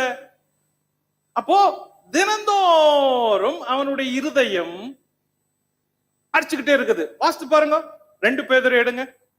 அக்கிரமக்காரருக்குள் வாசமாய் இருக்கையில் அவர்களுடைய காம விகார நடக்கையால் வருத்தப்பட்டு நாள்தோறும் அவர்களுடைய அக்கிரம கிரியைகளை கண்டு கேட்டு நீதியுள்ள தன்னுடைய இருதயத்தில் பாதிக்கப்பட்ட நீதிமானாகிய லோத்தை அவர் ரட்சித்திருக்க. ஈச் வேர்டு பேதுரு கரெக்டா கேட்ச் பண்ணி பேசுறாரு. ஊரு அக்கிரமம், பாவம், கொடுமை, அநியாயம், ஓரின சேர்க்க எல்லாம் இருக்குது. ஆனா இவர் அதெல்ல செய்யல. இவர் அதை செய்யல, அந்த மாதிரி நடக்கல, அதுல எந்த பங்கும் இல்ல. ஆனா அந்த ஊர்ல இருக்கிறாரு. தினந்தோறும் வாதிக்கப்படுது.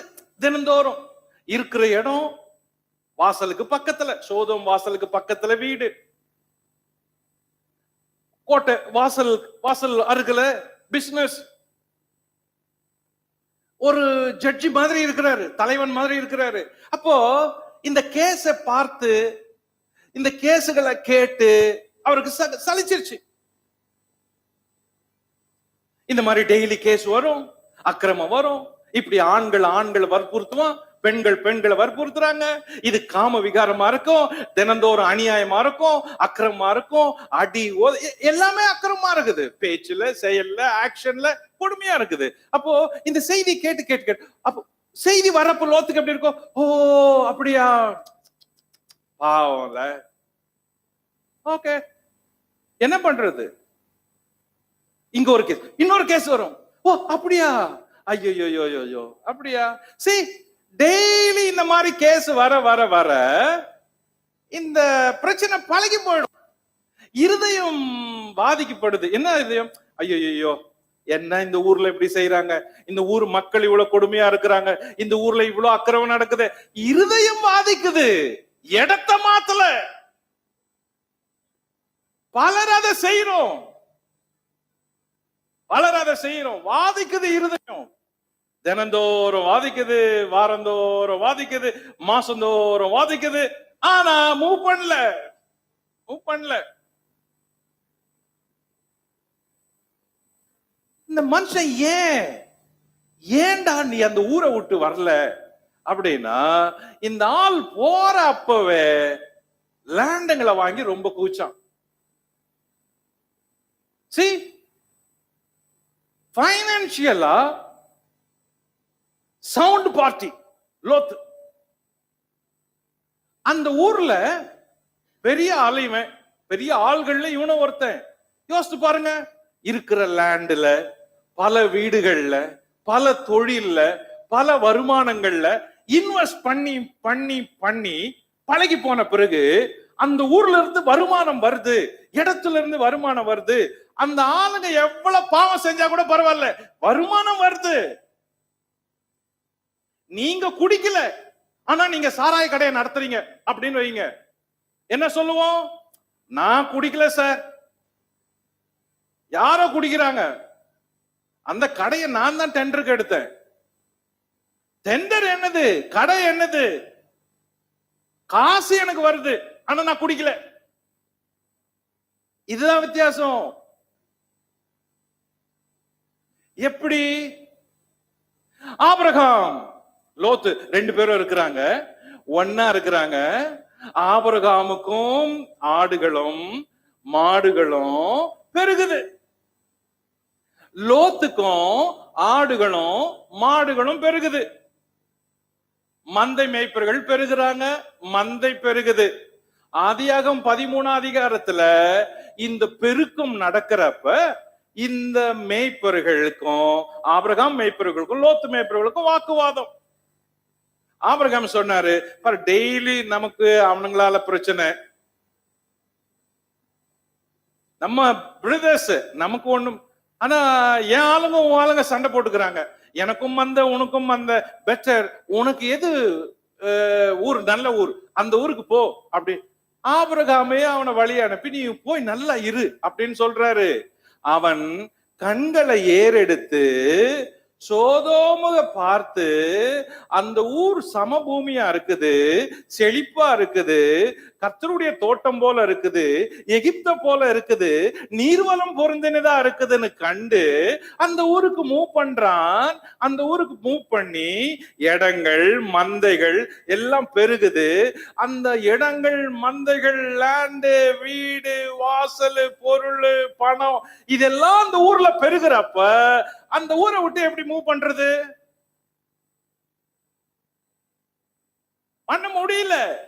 ஆள் நல்லவர், ஆள் இருக்கிற இடம், செய்யற தொழில், வருகிற வருமானம் யாரிடத்துல இருந்து வந்தாலும் பரவாயில்ல அப்படின்ற எண்ணம், இதெல்லாம் அந்த ஊரை விட்டு போக கூடாதபடி அவரையும் அவர் மனைவியையும் அவங்க பிள்ளைங்களையும் அந்த ஊர்ல ஸ்ட்ராங்கா வச்சுச்சு. நீங்க வாடகை வீட்டுல இருந்திருந்தீங்கன்னா எப்போ காலிப்பட்டு போயிட்டு இருப்பீங்க?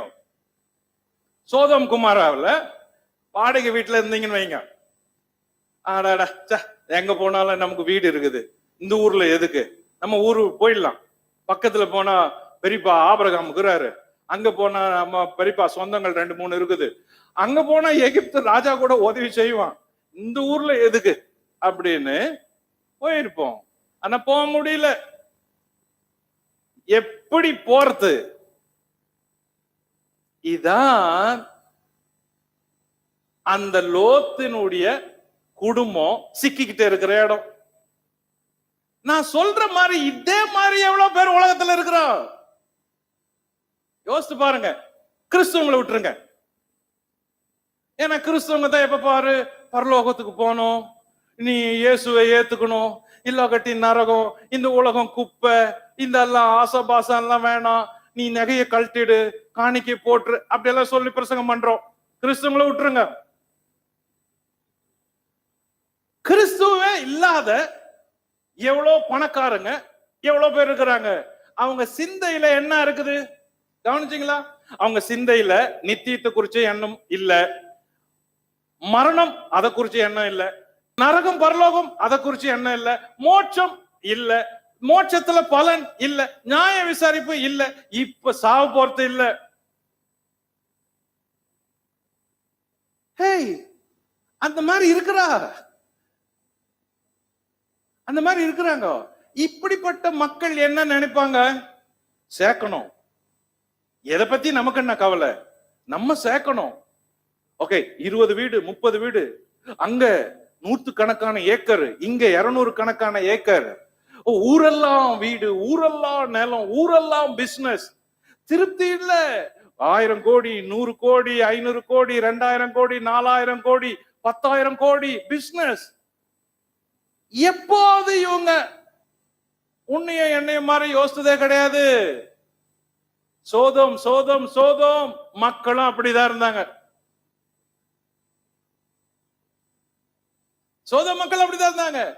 கிறிஸ்தவங்க மட்டும்தான் எப்பவுமே இந்த உலகத்தை வெறுக்கணும்னு போதிக்கிறோம். வேற எந்த மதத்திலும் இந்த உலகத்தை வெறுக்கணும்னு போதிக்கல. கிறிஸ்தவம் மட்டும்தான் கொடு அப்படின்னு சொல்லுது. வேற யாரும் கொடுன்னு சொல்லல, எடு அப்படின்னு சொல்லுது. அப்போ சோதோமின் மக்கள் நிலைமை புரியுது, சோதோமின்குள்ள இருக்கிற அக்கிரமம் பாவம் புரியுது. இவ்வளவும் தெரிஞ்சு கூட அங்க ஒரு நல்ல குடும்பம் மாட்டிக்கிச்சு, அங்க ஒரு நல்ல மனுஷனே மாட்டிக்கிட்டான்.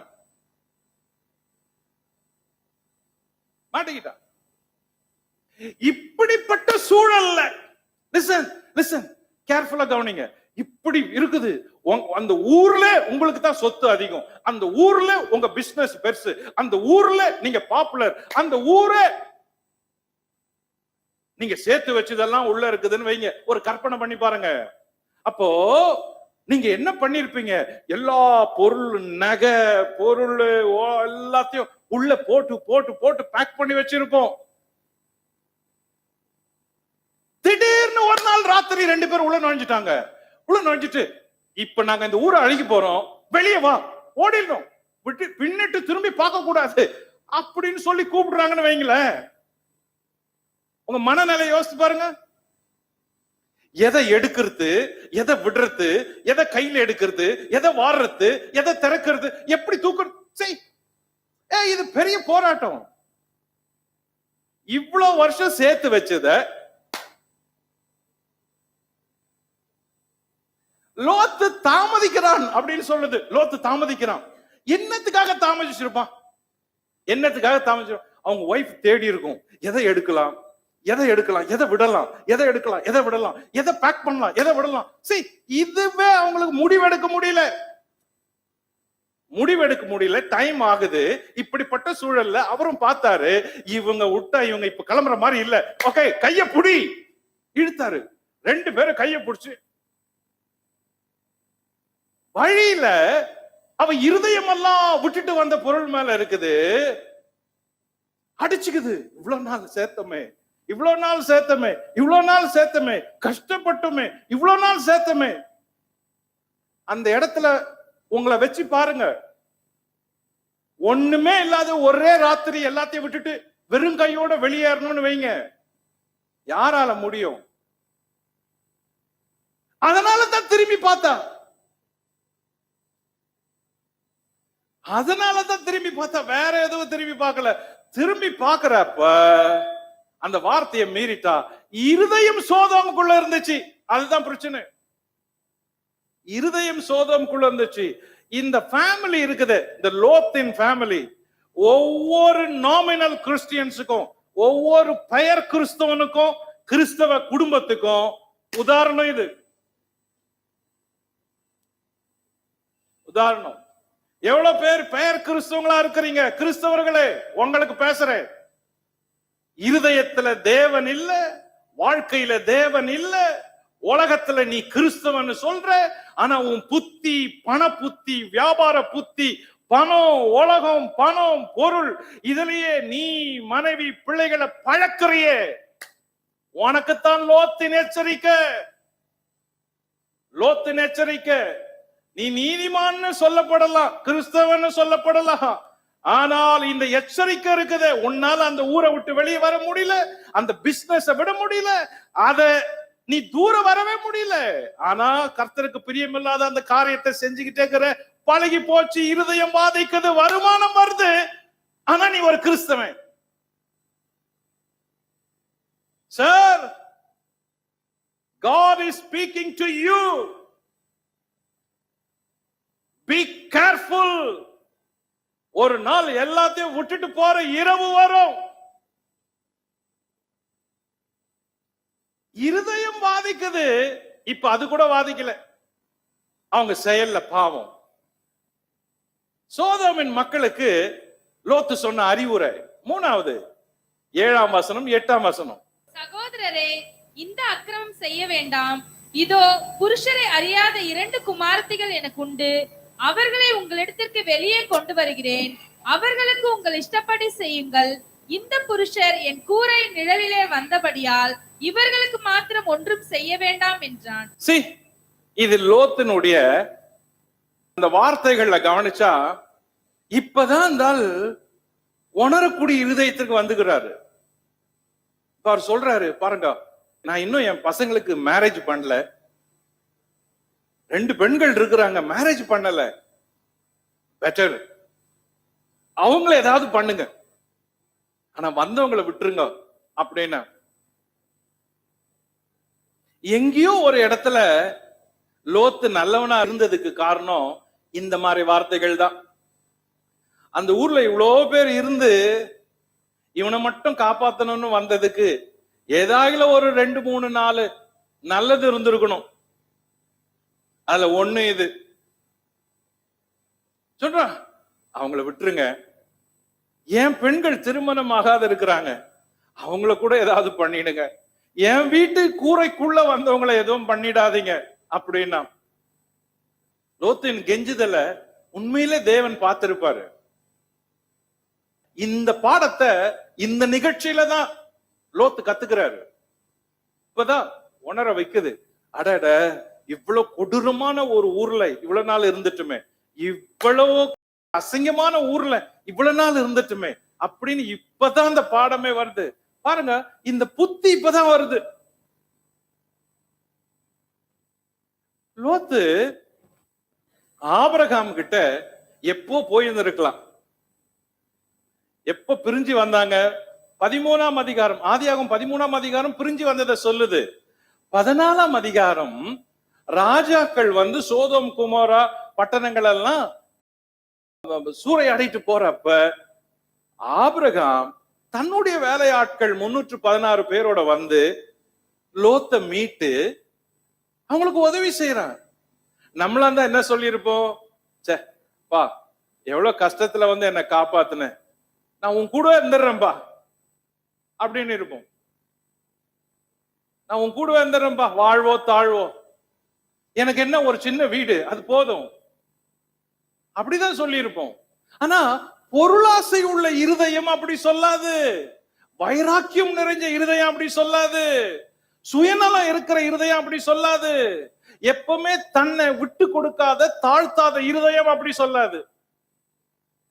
ஈகோ பார்த்திருக்கோம், கொஞ்சம் பிரைடு உள்ள இருந்திருக்கும். என்னடா நம்மளே பிரிஞ்சு வந்துட்டோம், அவர் வந்து காப்பாத்தினாரு, இப்ப போனா நம்ம போய் நம்மள என்ன நினைப்பாங்க, நம்ம போவானா, விட்டு கொடுக்க வேணாம், விடாத சும்மா பேசுவோம். ஸ்டெப் பை ஸ்டெப்பா திரும்பவும் அதே இடத்துக்கு போகுது இருதயம்.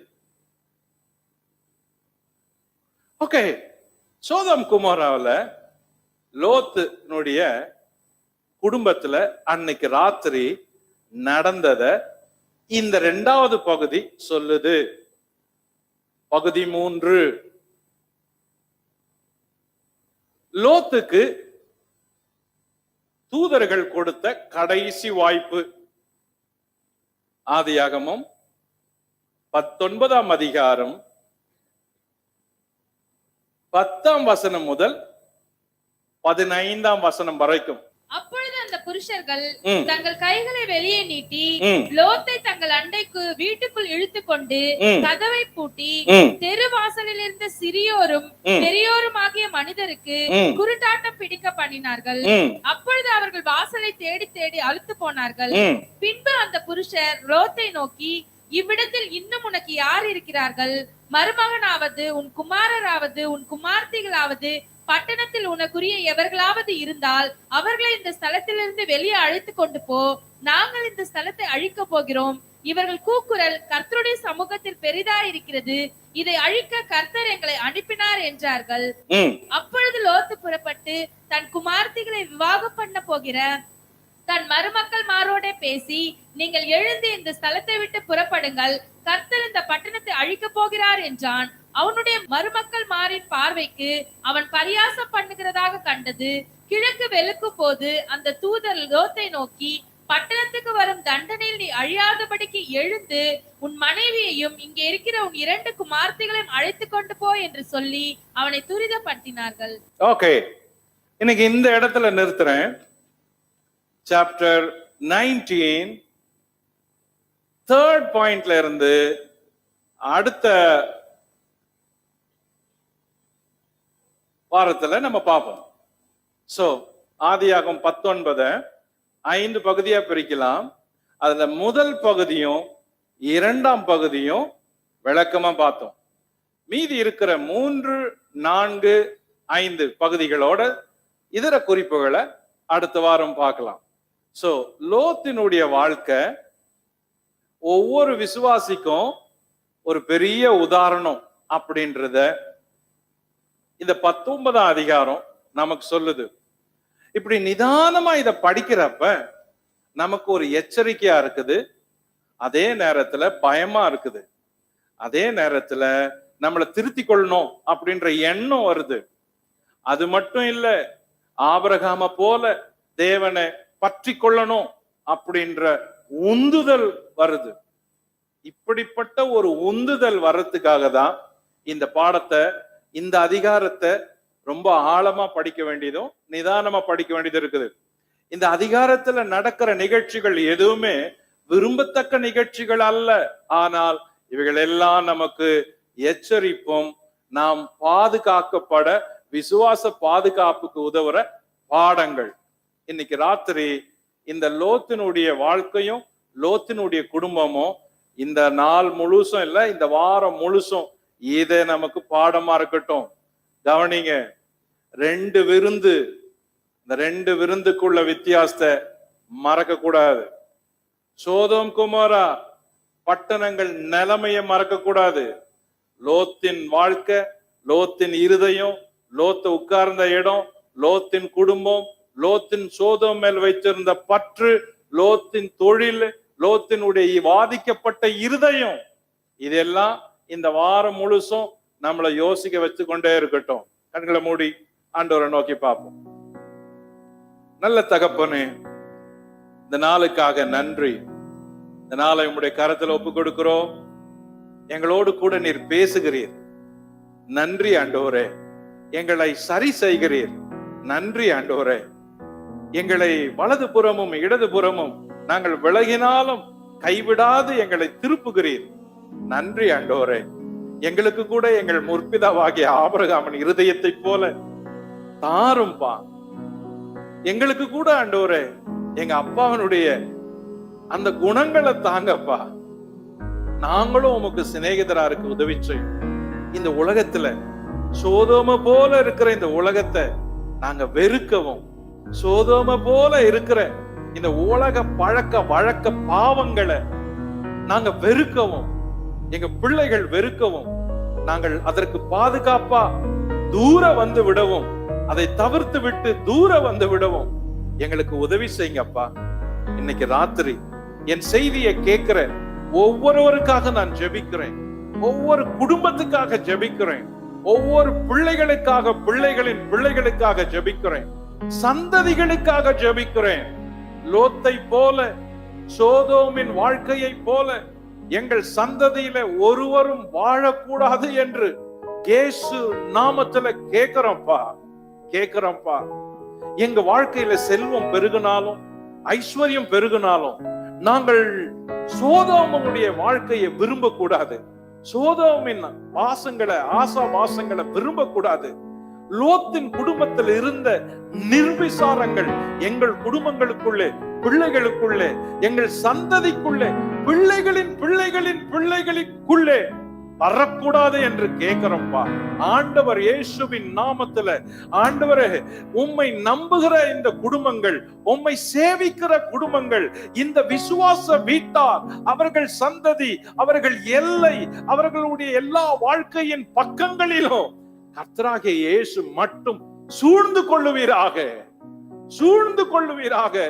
உலகமோ, உலகத்தின் ஆவியோ, பாவமோ, பாவத்தின் ஆவிகளோ, பாவத்தை செய்ய தூண்டுகிற நண்பர்களோ, சமுதாயமோ, அந்த உலகத்துக்குரிய விரும்பப்படக்கூடிய எல்லா அழுத்தங்களும் எங்களை ஒன்றும் சேதப்படுத்த கூடாது, எங்களை தொடக்கூடாது, நெருங்கக்கூடாது என்று இயேசு ராஜா உங்க பாதத்தை பிடிச்சு இன்னைக்கு ராத்திரி கேட்கிறோம் ராஜா, கேட்கிறோம் ராஜா. தப்பி தவறி கூட ஒருவர் கூட ஆண்டவரே இந்த சோதோமுக்குள்ள நுழையக்கூடாது. சோதோமின் பாவங்கள் எங்கள் தேசத்துல தலை விரித்து ஆடாதபடிக்கு இயேசு கிறிஸ்துவின் நாமத்துல இந்த தேசத்துல தேவ பயம் வருவதாக, வருவதாக. பொல்லாத சோதோமின் பாவங்கள், ஓரின சேர்க்கையை தூண்டுகிற பிசாசின் ஆவிகள் எல்லாம் இயேசுவின் நாமத்துல கடிந்த நரகத்துல போவதாக. பொல்லாத பிசாசு ஆண்டவரே, அது யாரையும் தூண்டாதபடி செய்யுங்க அப்பா. அப்படிப்பட்ட பாவங்கள் உமக்கு கோபத்தை உண்டாக்குமே தேவனே, அவைகளுக்காக நாங்கள் மன்னிப்பு கேட்கிறோம். எங்கள் முகத்தை பார்த்து இறங்கும் ஆண்டவரே, இறங்கும் ஆண்டவரே. எங்கள் தேசத்துல அப்படிப்பட்ட பாவங்கள் தலைவிரித்து ஆடக்கூடாது, உலகத்துல அப்படிப்பட்ட பாவங்கள் தலைவிரித்து ஆடக்கூடாது. கர்த்தருடைய நாமத்தில் அவைகளை ஜெயிக்கிறோம் ராஜா, ஜெயிக்கிறோம். இதுக்கு விரோதமாய் ஆண்டவரே வருகிற எதுவா இருக்கணும் இயேசு பொறுப்பெடுப்பீராக. இந்த பாவங்களுக்கு ஆதரவாய் வருகிற சட்டங்களை கூட கர்த்தராகிய இயேசு கையில் எடுப்பீராக. மாற்றுங்க ஆண்டவரே, எங்கள் தேசத்தை மாற்றும், பரிசுத்தமாய் மாற்றும், நீதியாய் மாற்றும், உத்தமமாய் மாற்றும், அன்புள்ளதாய் மாற்றும். கர்த்தராகிய இயேசு கிறிஸ்து ஒவ்வொரு மனுஷனையும் மனுஷியும் மாற்றி பிடித்துக் கொள்ளுவீராக. இந்த ராத்திரி எங்க ஜெபத்தை கேளுங்கப்பா, இதை கேட்டு எழுதி எங்களுக்கு பதில் தாங்கப்பா. உம்முடைய கரத்துல ஒப்பு கொடுக்கிறோம் இயேசு ரட்சகர் நாமத்தில் ஜெபிக்கிறோம் பிதாவே, ஆமென்.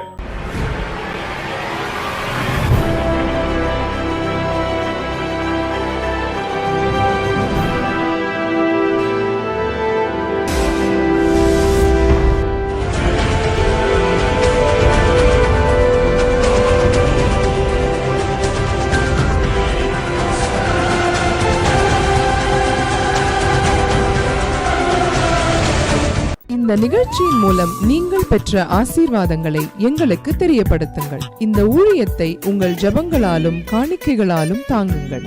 நீங்கள் எங்களோடு தொடர்பு கொள்ள வேண்டிய முகவரி பைபிள் கால்ஸ் நம்பர் PC 1/10, பாரிசாலை, Mogappair east, Chennai 37, India. Contact number 919244448080 918939397739. Our email ID biblecalls@gmail.com. Our website www.biblecalls.com, www.thejesusmission.in. இந்த ஊழியத்தை உங்கள் பொருளாலும் காணிக்கையாலும் தாங்க அன்போடு அழைக்கிறோம். எங்கள் வங்கி விவரம்: The Jesus Mission, Bank Account Number 7470453996, Indian Bank, Kelly's, Chennai 10. IFSC Code IDIB 000K071. இந்தியாவுக்கு வெளியே நீங்கள் வசிப்பவரானால் நீங்கள் காணிக்கை அனுப்ப வேண்டிய எங்கள் வங்கி விவரம்: The Jesus Mission, Bank Account Number 80002111000003, Bank of India, Chennai 1, India. IFSC Code IDIB 000K071. மேலும் எங்கள் நிகழ்ச்சிகளை www.bibletv.tv-இல் காணத் தவறாதீர்கள். மேலும் எங்கள் நிகழ்ச்சிகளை பைபிள் கால்ஸ் யூடியூபிலும் கண்டு ஆசீர்வாதம் பெறுங்கள். இறைவன் இயேசு உங்களை ஆசீர்வதிப்பாராக.